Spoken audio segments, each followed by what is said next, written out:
আমি রিয়া, আবার তোমাদের সঙ্গে দেখা। আমি আজকে পাটের শাক রান্না করব, তার জন্য পাটের শাকটা একটু বেছে নিই।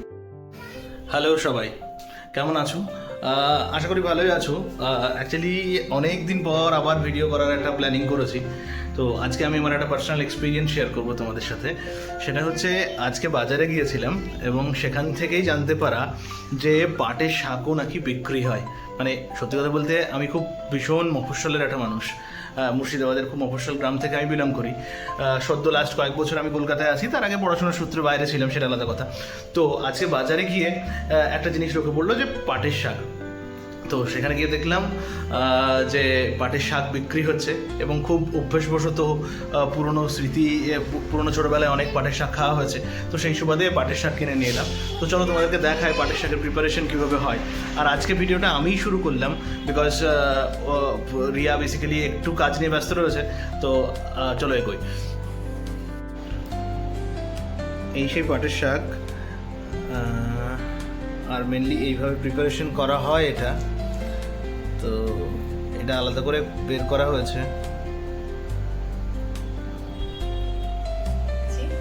দেখো, এইভাবে পাতা আলাদা করে পাতার এই শীটটা ফেলে দিতে হয়। আমি ঠিক রান্নাটা জানি না, তবে আমার মায়ের কাছ থেকে মানে ফোনে জেনে নিয়েছি কিভাবে রান্না করতে হয়। এতদিন তো মায়ের হাতে কিংবা আমার শাশুড়ি মার হাতে রান্না খেয়েছি। আজকে আমি নতুনভাবে রান্না করব, কালকে আসবো। তোমার দাদা বলেছে বাটা খাবো, তো দেখি কিভাবে করা যায়। তোমাদের যদি কিছু জানা থাকে তাহলে আমাকে কমেন্টে জানাও, আমি সেইভাবেই মানে বাটাটা তোমার দাদাকে রান্না করে খাও। হ্যাঁ, আবার এলাম তোমাদের সঙ্গে। কালকে তোমাদেরকে বলেছিলাম পাটের শাক, সেটা বেচে রাত্রে ধুয়ে রেখেছিলাম। এবার এটাকে চলো সিদ্ধ করে নিই।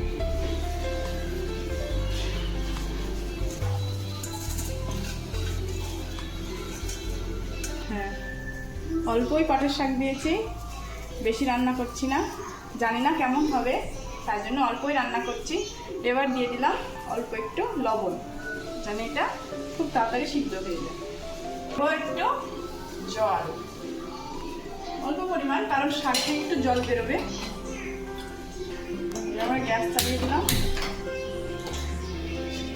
এবার আমরা ঢাকনা চালাবো। এটা আবার সিদ্ধ হোক, তারপর তোমাদেরকে দেখাচ্ছি।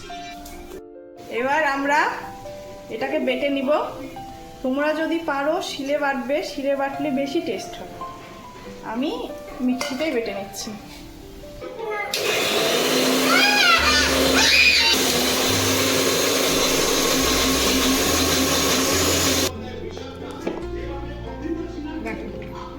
বাটা হয়ে গেছে, এবার আমরা বাটিতে নামিয়ে নিব। আর একটু মানে এটাকে শুধু জাস্ট কড়াইয়ে দিয়ে একটু গাঢ় করে নিব তেল দিয়ে, আর ওপর থেকে একটু বেরেস্তা দিয়ে।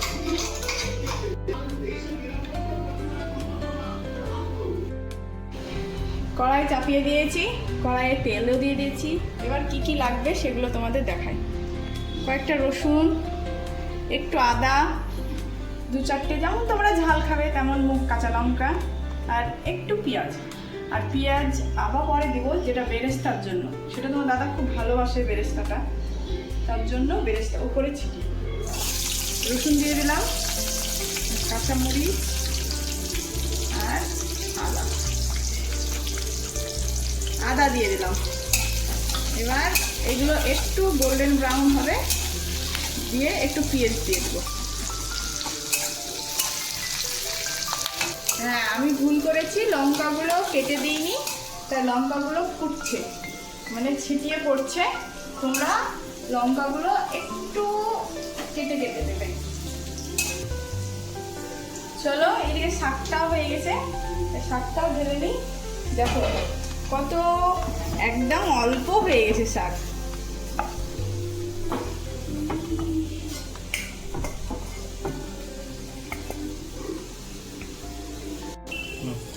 দেখো একটু লালচে লালচে ভাব হয়েছে। এবার এই কটা পেঁয়াজ,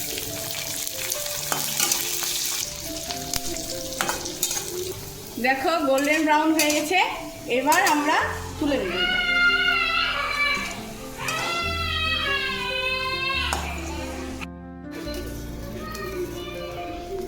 এবার একটু তেল দিলাম,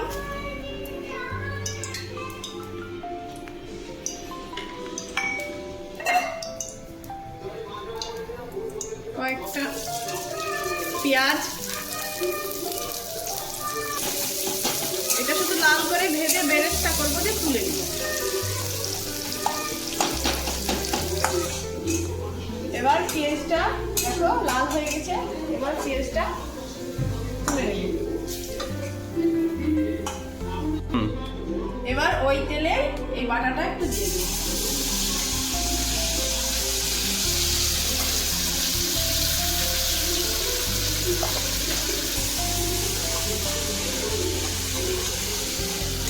এটার পানি শুকিয়ে যাবে, সেই পর্যন্তই এটা নাড়বো, তারপর তুলে দেব। আপনারা তো অনেকভাবে শাক রান্না করে খেয়েছেন, আমি যেভাবে রান্না করছি এইভাবে একবার করে খাবেন, দিয়ে কেমন লাগছে আমাকে কমেন্টে জানাবেন।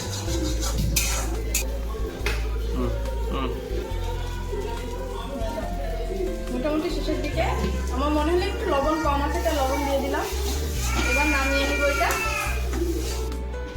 এই তো নামিয়ে নিলাম। এবার এর ওপর একটু বেরেস্তা,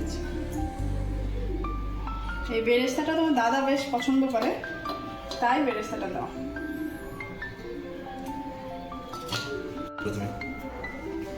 খুব চটজলদি তোমায় হৃদ মাঝারে রাখিব, ছেড়ে দেব না, তোমায় বক্ষ মাঝে রাখিব, ছেড়ে